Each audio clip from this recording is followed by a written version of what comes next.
तो इस वीडियो में हम पढ़ेंगे conventional sources of energy. Conventional sources of energy देखिए, हमने देखा कि वीडियो के स्टार्ट से ही हम वेरियस सोर्सेज ऑफ एनर्जी जब स्टार्ट किया, हमने कहा कि या तो रीन्यूएबल सोर्सेज ऑफ एनर्जी हो सकते हैं जो कि रिन्यू हो जाएंगे, और नॉन रिन्यूएबल हैं जो कि रिन्यू नहीं होंगे, ठीक है। या फिर एक क्लासिफिकेशन और बोली थी, कॉन्वेंशनल और नॉन कॉन्वेंशनल, ठीक है। जो सदियों से यूज़ करते आए हैं वो कन्वेंशनल, और जो नए हम जो नए मॉडर्न दिनों में आज के ज़माने में हम यूज़ कर रहे हैं वो नॉन कन्वेंशनल, ठीक है। तो हमारा जो कॉन्टेक्स्ट है, जो आज हमने पढ़ना है, टॉपिक है हमारा, वो है कॉन्वेंशनल सोर्स ऑफ एनर्जी। यानी कि जो हम सदियों से यूज़ करते आए हैं, हिस्टोरिकली यूज़ करते आए हैं, जो कि मॉडर्न नहीं है। और ये जो कॉन्वेंशनल सोर्सेज हैं, इन्हीं को आप बड़े आराम से बोल सकते हैं कि ये नॉन रीन्यूएबल है, ठीक है। नॉन रीन्यूएबल है। इसमें क्या क्या चीज़ें आ जाएंगी? For example petrol, coal, firewood, लकड़ी जलाते हैं हम, जो वो भी सदियों से चलाते आ रहे हैं। ड्राई डंग, जैसे हम काउ डंग बोल सकते हैं, ठीक है, गाय के गोबर का, वो उसको सुखा के उसको हम हमेशा एनर्जी के लिए यूज़ करते आए। वाटर दोस्तों, हाइडल एनर्जी वेरी इंपॉर्टेंट। ये जो वाटर से एनर्जी प्रोड्यूस करते हैं ना हम, यानी कि डैम से प्रोड्यूस जो कर रहे हैं, ठीक है। चलो उस वक्त पर डैम तो नहीं होगा, बट आप देखेंगे वाटर, फॉर एग्जांपल ये रिवर जा रही है, रिवर में आप देखेंगे एक इस तरीके से हम टरबाइन जैसा लगा के इसको आटा पीसने के लिए और डिफरेंट आइटम्स के लिए, बट एनर्जी वाटर से हम यूज़ करते आए हैं शुरू से। तो अगर आपका ये पूछ लेगा ना हाइडल एनर्जी जो है, तो आप उसको कॉन्वेंशनल में लगाना, नॉन कॉन्वेंशनल में नहीं लगाना दोस्तों।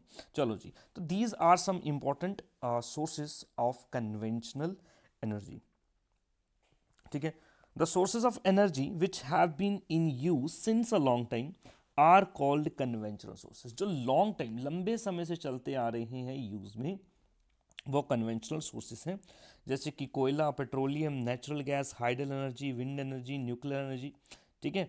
चलो जी, तो इनको आप बोल सकते हैं conventional sources of energy. Nuclear energy वैसे इतना हम यूज़ नहीं करते, बट ये तीन चार ऊपर के आप याद रख सकते हैं। Firewood is also a conventional source of energy, but its usage is not limited to kitchen in rural areas only. Urban areas में तो अभी फायरवुड आपको देखने को मिलता है नहीं है, बिकॉज एलपीजी आ गया है, बिकॉज एलपीजी आ गया है। चलो दोस्तों, ये जितने भी हम देख रहे हैं कोल, पेट्रोलियम, ये सारे के सारे क्या हैं? फॉसिल फ्यूल्स हैं। सारे के सारे क्या हैं? फॉसिल फ्यूल्स हैं। चले, और ऐसा फॉसिल फ्यूल है, हम नंबर वन पढ़ेंगे कोल। दोस्तों कोल, कोल देखो, पहले आप कोल समझने से पहले आप ये समझे, देखो कोल किस तरीके से बनता है। कोल, जो भी आपका कोल है ना, ये वेजिटेशन से तैयार होता है दोस्तों, वेजिटेशन से। वेजिटेशन का मतलब क्या? Plant life. देखो मान लो यहाँ पे आप देखेंगे आज आपके डिफरेंट प्लांट्स लगे हुए हैं, ठीक है। ये जब प्लांट्स मर जाएंगे, गिर जाएंगे यहाँ पे, और इनके ऊपर मिट्टी की लेयर चढ़ना स्टार्ट हो जाएगी, मिलियन ऑफ ईयर्स जब ये प्लांट दबे रहेंगे, दबे रहेंगे, और आप देखेंगे कंप्रेस हो के एक टाइम पे ये कोयला बन जाएंगे, ठीक है। जैसे आप ये स्टेजेस देखें दोस्तों, स्टेजेस ऑफ कोल फॉर्मेशन, ठीक है। पहले यहाँ पे ये पहला स्टेज है, ये दिया गया है पीट, पीट, और पीट यहाँ पे लिखा है नॉट ए कोल, ये कोल की ही फॉर्म होती है, ठीक है। तो पीट, पीट क्या है? Partially decade plant matter in swamps, बॉग्स, low heat content, ठीक है। क्योंकि ये आपका देखेंगे डेड ऑर्गेनिक मैटर है, यानी कि प्लांट्स हैं, ठीक है। पीट दब गया, देन पीट और ज़्यादा कंप्रेस होगा तो ये हल्का ब्राउन कलर का कोयला बनेगा, ठीक है। और इसके बाद में और ज़्यादा ये कंप्रेस होने के बाद में सॉफ्ट कोल बन जाएगा, जिसको बिटुमिनस बोलते हैं।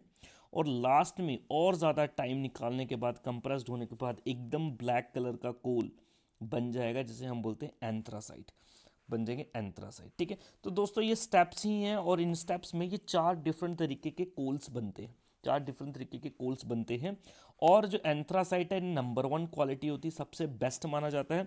पीट जो है नंबर फोर्थ क्वालिटी है, सबसे लो कंटेंट माना जाता है, बिकॉज इसमें जो जलने का कैपेसिटी है, जलने की, ठीक है, जलने की कैपेसिटी है वो सबसे बेस्ट है, ठीक है।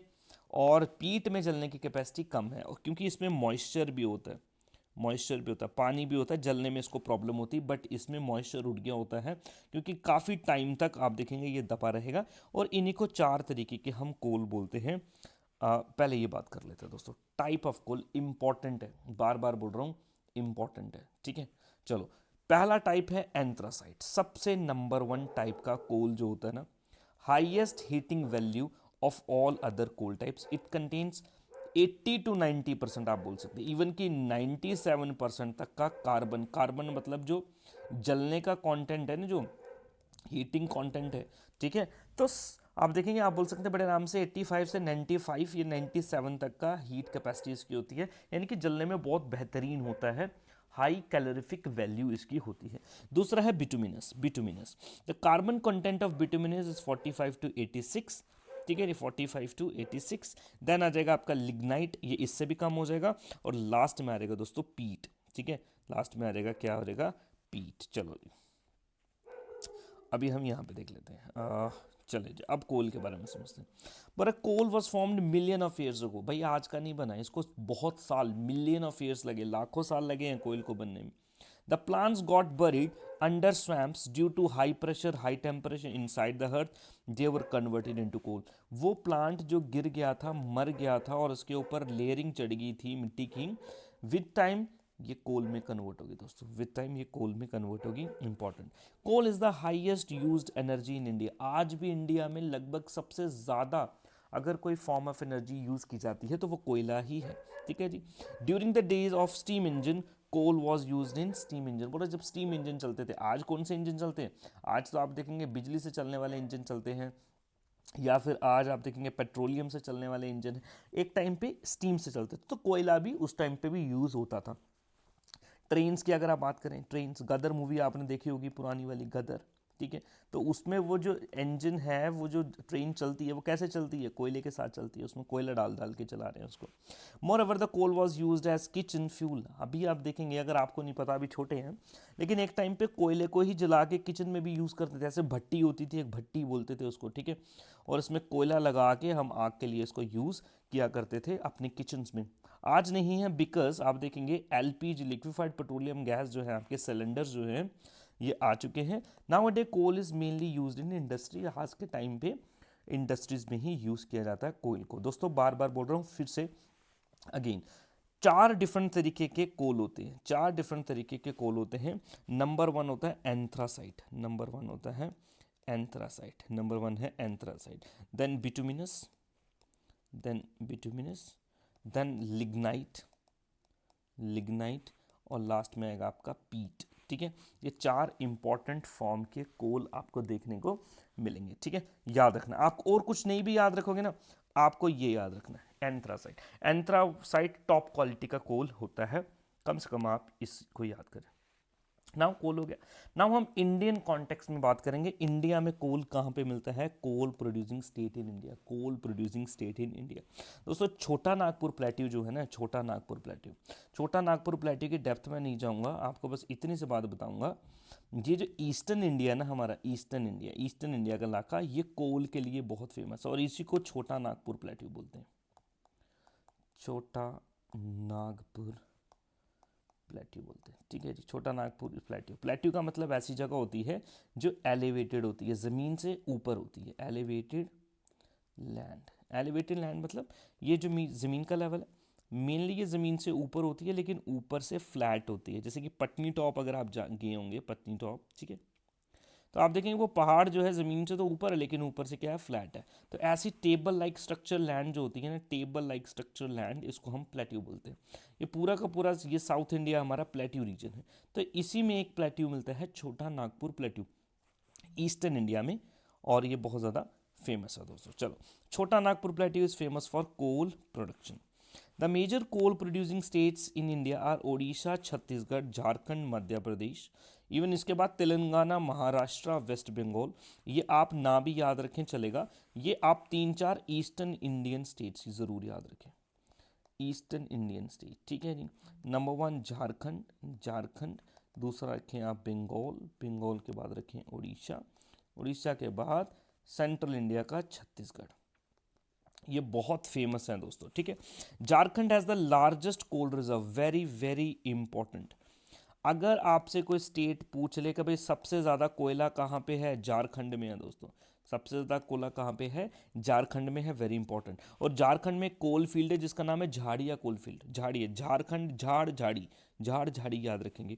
तो झाड़िया कोल फील्ड जो है झारखंड में वेरी फेमस, सबसे बड़ी कोल फील्ड है इंडिया में, ठीक है, और जहाँ से कोल की हम क्या करते हैं, प्रोडक्शन करते हैं, इंपॉर्टेंट, ठीक है। चलो जी, इसके बाद अगर आप सिटी की बात करें तो धनबाद झारखंड की सिटी है, धनबाद, ठीक है, Dhanbad largest cold producing city, और इसको कोल कैपिटल ऑफ इंडिया भी बोलते हैं, याद रखें आपको सवाल पूछेगा। Which of the following city is known as coal capital of India, coal capital of India, coal capital of India किसे बोलते हैं कोल कैपिटल ऑफ इंडिया? तो बोलेंगे किसको? धनबाद को। Very important. चलो जी नेक्स्ट दोस्तों, हमारे जम्मू एंड कश्मीर में भी कोयला आपको मिलता है, ये भी आपको याद रखना है। कहाँ पे? Kalakot Rajouri. Kalakot Rajouri is famous for coal in Jammu and Kashmir, याद रखना दोस्तों, कालाकोट, कोई ना भूले। ठीक है, ये मैप देख सकते हैं दोस्तों आप, जहां जहां पे आपको कोल मिलता है। ठीक, चलो ये वाला इलाका है छोटा नागपुर प्लेट्यू। ठीक है, झारखंड, वेस्ट बंगाल, छत्तीसगढ़, ठीक है, even including some parts Madhya Pradesh, तो ये वाला जो इलाका है छोटा नागपुर प्लेट्यू है। इवन आपको असम में भी मिल जाएगा, जम्मू एंड कश्मीर में मिल जाएगा, राजस्थान में भी है, थोड़ा सा गुजरात में भी है, तमिलनाडु में भी है, इन सब एरियाज़ में आपको देखने को मिलता है। मेनली ईस्टर्न इंडिया इंपॉर्टेंट है, आपको ईस्टर्न इंडिया याद रखना है। नाउ ये था कोल। दूसरा जो हमारे पास प्रोडक्ट है या फिर सोर्स ऑफ एनर्जी है वो है पेट्रोलियम। पेट्रोलियम, ठीक है दोस्तों, पेट्रोलियम, पेट्रोलियम बोल सकते हैं या फिर आप ऑयल बोल सकते हैं। ऑयल भी कौन सा? क्रूड ऑयल बोल सकते हैं, क्रूड ऑयल।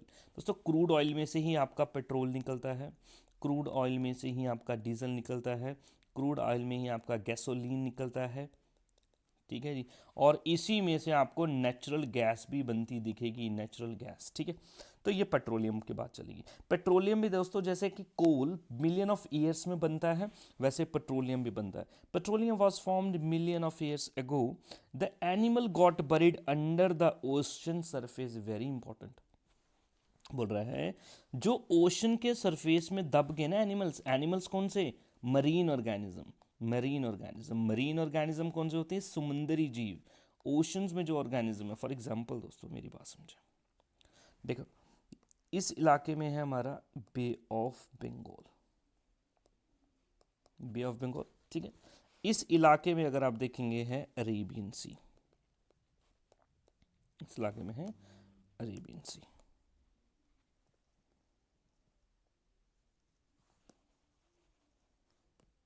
ठीक है, तो आप जिसको देखोगे इस गुजरात के इलाके में, इस महाराष्ट्र के इलाके में, गुजरात महाराष्ट्र ये समंदर के साथ में लग रहा है ना, यहाँ पे आपको डिफरेंट ऑयल फील्ड्स देखने को मिलेंगे और यहाँ से ऑयल की प्रोडक्शन हम करते हैं, ऑयल की प्रोडक्शन हम करते हैं। यहाँ राजस्थान में भी आपको देखने को मिल जाएगा ऑयल की प्रोडक्शन करते हैं, यहाँ असम में भी आप देखेंगे ऑयल की प्रोडक्शन। बिकॉज दोस्तों आप ये मान सकते हैं, बिकॉज एक टाइम पे ये इलाका मे भी समंदर के अंडर होगा।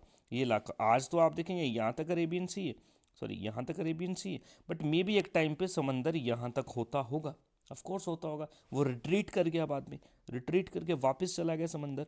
तो यहाँ पे आप देखेंगे कुछ ऑर्गेनिज्म जो दब गए थे उस टाइम, वो कोल पे सॉरी पेट्रोल में कन्वर्ट हो चुके हैं, जिसकी आज हम माइनिंग करते हैं।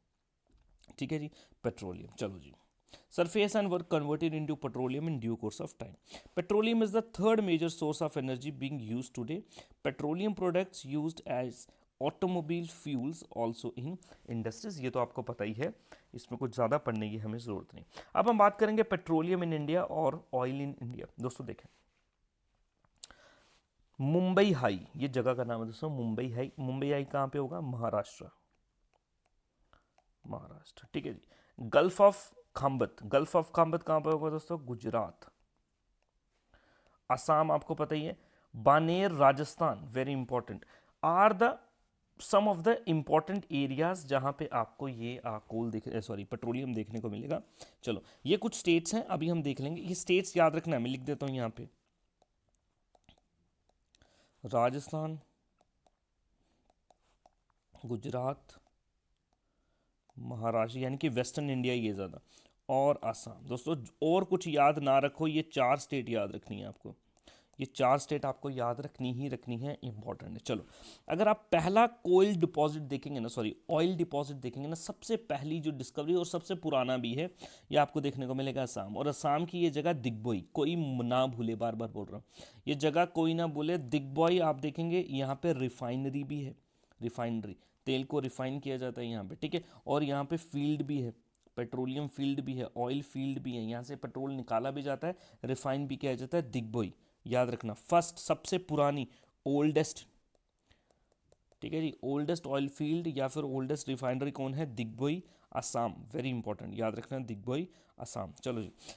Rajasthan is the largest onshore coal producing state of India. Onshore का मतलब होता है लैंड, ठीक है दोस्तों। अगर आप ज़मीन की बात करेंगे ना, ज़मीन की, तो राजस्थान सबसे ज़्यादा ऑयल प्रोडक्शन करता है। राजस्थान सबसे ज़्यादा ऑयल प्रोडक्शन करता है। और समंदर में देखोगे तो ये इलाका ना, मुंबई हाई महाराष्ट्र, तो महाराष्ट्र सबसे ज़्यादा प्रोडक्शन करता है, याद रखना ये बातें, ठीक है।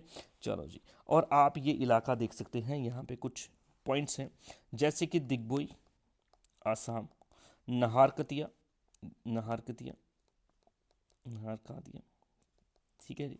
ये दो याद रख लें, कहाँ पे है? आसाम में, ये दो याद रख लें, ठीक है। यहाँ पे देखो, कलोल, अंगलेश्वर, खाम्बत, कहाँ पे? गुजरात में। कलोल, कलोल, अंगलेश्वर और खाम्बत, ठीक है। और महाराष्ट्र में मुंबई हाई और बसीन, महाराष्ट्र में मुंबई हाई और बसीन। ये दोनों के दोनों इलाके दोस्तों समंदर में है, ज़मीन पे नहीं है। दोनों के दोनों इलाके समंदर में है, अरेबियन सी में फॉल करते हैं। तो ये कुछ इंपॉर्टेंट ऑयल एरियाज़ है जहाँ से आपको ऑयल मिलता है, जहाँ से हम ऑयल को एक्सट्रैक्ट करते हैं। फिर भी हम दोस्तों मेजॉरिटी में हमारा जो ऑयल है वो इंपोर्ट करना पड़ता है, बिकॉज यहाँ पे जो ऑयल है वो कंपैरेटिवली कम ही है और उसको हम उतना निकाल भी नहीं पा रहे हैं। ज़्यादातर हम इंपोर्टर हैं, बहुत बड़े इंपोर्टर हैं, ठीक है, जहाँ से हम तेल को इंपोर्ट करते हैं। और इसी के साथ में देख लेंगे दोस्तों, natural gas mainly come from oil wells. दोस्तों ये जो ऑयल है ना, जहाँ से हम निकाल रहे हैं ऑयल, इसी में प्रेजेंट आपकी नेचुरल गैस होती है। ये भी एक मेजर सोर्स ऑफ एनर्जी है।